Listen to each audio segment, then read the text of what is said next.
ঢাকা বিশ্ববিদ্যালয় বন্ধ ঘোষণার আগেই ভিসি চত্বরে জড়ো হয়ে বিক্ষোভ করছে কোটা সংস্কার আন্দোলনের শিক্ষার্থীরা। বিশ্ববিদ্যালয় এলাকায় এখন বিরাজ করছে উত্তেজনা।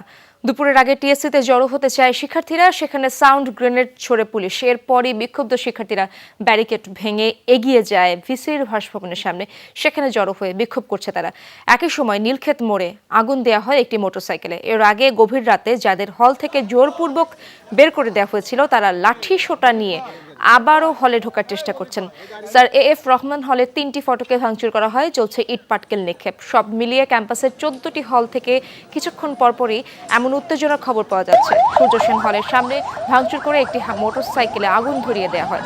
এদিকে কোটা সংস্কার আন্দোলনে আটক ২ শিক্ষার্থীকে শাহবাগ থানা থেকে ছাড়িয়ে এনেছেন নিপীড়ন বিরোধী শিক্ষক নেটওয়ার্কের শিক্ষকরা। রাষ্ট্রবিরোধী আখ্যা দিয়ে প্রথম বর্ষের ২ শিক্ষার্থী ইংরেজি বিভাগের শরীফুল ইসলাম, দর্শনের মেহেদি হাসানকে পুলিশের হাতে ধরিয়ে দেয় ছাত্রলীগ। পরে বিক্ষুব্ধ শিক্ষকরা যান শাহবাগ থানায়, সেখানে চলতে থাকে বাকবিতণ্ডা। পরে ওই ২ শিক্ষার্থীকে শিক্ষকদের হাতে তুলে দেয় পুলিশ। এদিকে উপাচার্যের বাসভবনের সামনে অবস্থান নিয়েছে কোটা সংস্কার আন্দোলনে থাকা শিক্ষার্থীরা, সেখানে বিপুল সংখ্যক পুলিশ পাহারায় আছেন।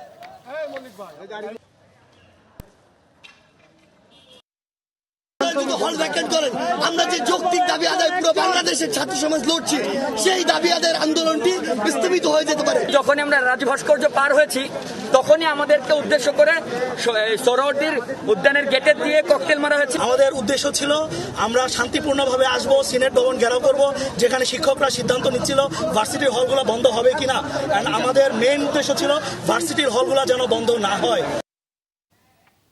দর্শক, ঢাকা বিশ্ববিদ্যালয়ের পলাশীর মোড় এলাকায় রয়েছেন আমার আরেক সহকর্মী রাব্বি সিদ্দিকী। সরাসরি যেতে চাই তার কাছে। রাব্বি, ক্যাম্পাসের বর্তমান চিত্র আমরা দেখতে চাই, কি অবস্থা সেখানে এবং কখন নাগাদ হতে পারে গায়েবানা জানাজা ও কফিন মিছিল? ইসরাত, খুব পরিষ্কার করে আপনাকে দুটো তথ্য দিতে চাই। প্রথমত, আইনশৃঙ্খলা বাহিনী পুরো ক্যাম্পাস ঘিরে রেখেছে এবং আইনশৃঙ্খলা বাহিনীর ঊর্ধ্বতন কর্মকর্তারা তারা বলেছেন কোনোভাবেই আন্দোলনকারী শিক্ষার্থীদেরকে গায়েবানা জানাজায় অংশ বা এই ধরনের কোনো প্রোগ্রাম বা আয়োজন এই ক্যাম্পাসে তারা করতে দিবে না।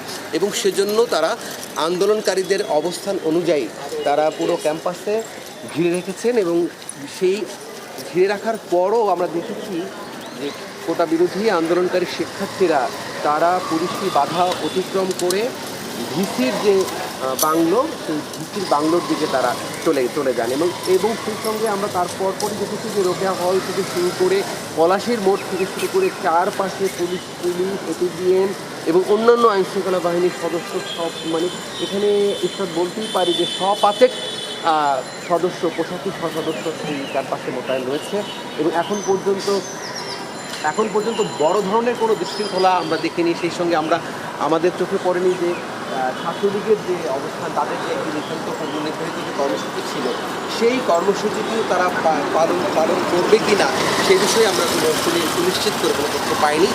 তবে কোটা বিরোধী আন্দোলনকারী শিক্ষার্থীরা তারা গায়েবানা জানাজা পড়ানোর জন্য তারা টিএসসি রাজু ভাস্কর্যের সামনে আসবেন, সেই বিষয়টি তারা যখন মুভমেন্ট করছেন তখনই কিন্তু আমাদেরকে জানিয়েছেন এবং তাদের এই গায়েবানা জানাজাকে কেন্দ্র করেই কিন্তু আইনশৃঙ্খলা বাহিনীর বিপুল পরিমাণ সদস্য কিন্তু পুরো বিশ্ববিদ্যালয় চত্বর এলাকা কিন্তু ঘিরে রেখেছেন এবং পুলিশ চাইছে কোটা বিরোধী যারা আন্দোলনকারী তাদেরকে বুঝিয়ে তাদেরকে নিবৃত করতে, কিন্তু পরিস্থিতি যদি অন্যদিকেও মোড় নেয় সেক্ষেত্রেও পুলিশ কিন্তু প্রস্তুত আছে যে কোনো পরিস্থিতির মোকাবেলায়।